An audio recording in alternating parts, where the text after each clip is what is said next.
found my teacher in Hungary, who's doing bars, like she's a facilitator. I just started, my friend recommended me her videos and I was like, I like what she's about. So I started listening and like taking online classes, right? Like for 2 years. And then I happened to be in Hungary and I was like, Access Bars class. I was like, okay, I'm going to check it out. So I took this class last year in January and it blew my mind. I was like, what is this? Like I'm very adventurous. Like I like to try new things and, like experiment with things and methods. And like I did everything, meditation, theta healing, beta healing, karma healing, like everything. So then I'm at this class in Hungary and I was like, this is super cool. And then a few months goes by and so I've been connected with Anna Chiara from Italy, from Protection for Kids, which is a nonprofit organization in Italy.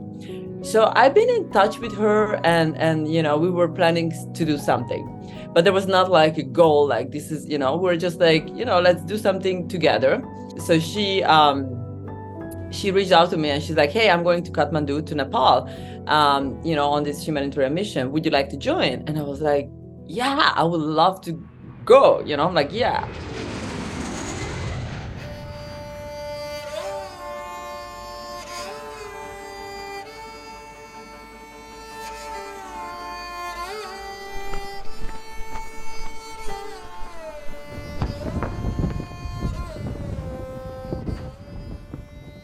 I was asking the question myself, like, what contribution can I be here for these kids that not only helps them financially, but something more than that, And then I was like, because I've been doing access bars, and trading.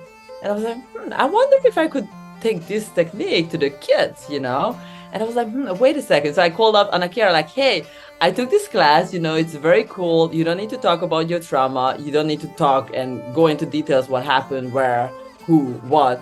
And I was like, I wonder if I could teach this to the kids. And she's like, yeah, it sounds very interesting. I think it would be really beneficial for the kids. So I was like, okay. So I embarked on this journey. And so I created a class, almost like 100 girls in Nepal. Like I think I taught 90 girls. So my very first bars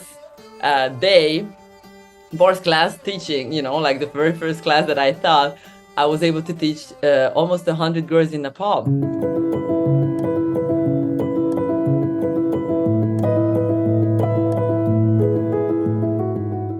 Where we were, it's called Chori, which means daughter in Nepalese. So this center is a Nepalese organization. And what they do is they provide long-term help for each and every girl who's at the center.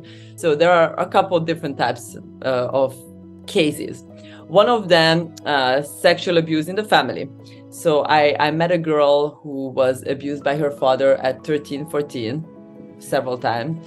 And, she got into Chori and they told her, you have rights, you can do something about this. So she ended up, the father is now in jail and she ended up at Chori and they are helping her to recover from the trauma, emotional trauma, physical trauma, and help her finish school. So that's one case. They also have a lot of human trafficking happening in Nepal. The human trafficking industry is a crazy big industry. It's bigger than drugs. It's a $2 billion industry. And recently there was a movie, Sound of Freedom, that came out and talks about what really happened with this boy and girl.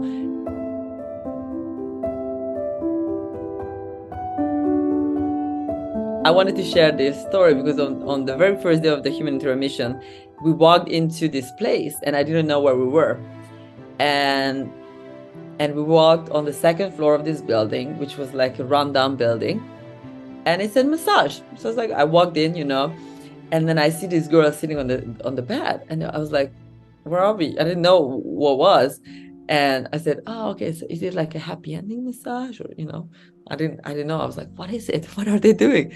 And Anna Chiara was like, no, there's no happy ending. It's just, it is just sex. My mind, like I didn't know what to expect from this humanitarian mission, but I was like, wow, what about the police? And they were like, yeah, the police comes in and they are my clients too. And if we don't do what they say, they they tie, they handcuff us, and then they just take us to the police station for hours, and then until we do what they say. Seeing that how normal it is, and how and having this conversation with these girls, and one of the girls who worked in that massage place, her story was her husband, when she got married at 13, her husband said, "Oh, come work here." So her husband got her to work at the massage place. And I was like, "Your husband is telling you to work here?" She's like, "Yeah, and now, after 2 years, he left me for a younger girl, and now I'm all by myself, and I have a brother who's addicted to drugs, and then I have my mother who I'm taking care of, and then I have another little sister, so I'm taking care of the family." And I was like, "So do they know that this is what you do?" And she's like, "No, they live in the village, in the rural area of Nepal. They don't know what I do. I cannot tell them what I do.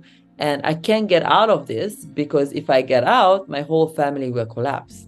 So she's carrying the whole family. And she was now, I believe, 16 or 17 years old. So I had a conversation with her, and I was like, "So what, what can we do?" And that actually, one of that conversations sparked me the idea of creating this access bars business, because she doesn't have 3 months to become to take a training in bakery or stitching clothes. So I was like, "Oh," so she said, "Yeah, I would like to get out, but if I take a day off, or if I don't have, like, not a day off, but like 3 months off, my family is going on to starve and on the streets." So that's when I had the idea of creating this access bars business and exploring, maybe she could learn it in one day, so then she can start making her own money, and it doesn't take a long time to learn, and it gives her a tool very relatively quickly, and she could start making money with that.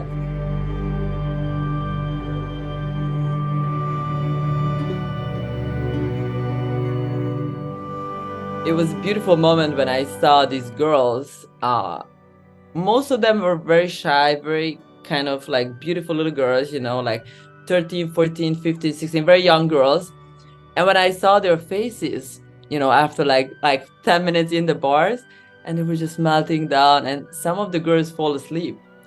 And I was like, "Oh my God," like this moment, I was like, "Thank God I pursued this, and I'm crazy enough to do something like that." And I was like, "Oh, like this is worth for me," like this feeling, like just seeing them relax for the first time in like a long time. It was so moving. So for me, that was the most important thing, that I was able to be a contribution for their future, not just for a year or 2 months or just a little bit of money, but I was able to give them something that contributes for the rest of their life.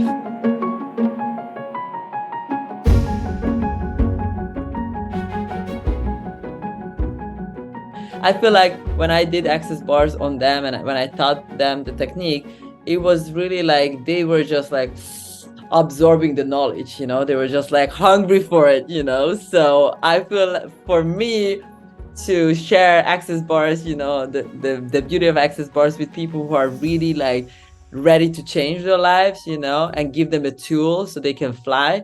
I think those sparks in the world, in the most needed places, where they don't have the education, the money, or they don't have the need, but they have the will to change. I think those sparks, when you spread the sparks in the world and light them on fire, I think that's a really cool thing to do. So I'm very inspired to do that.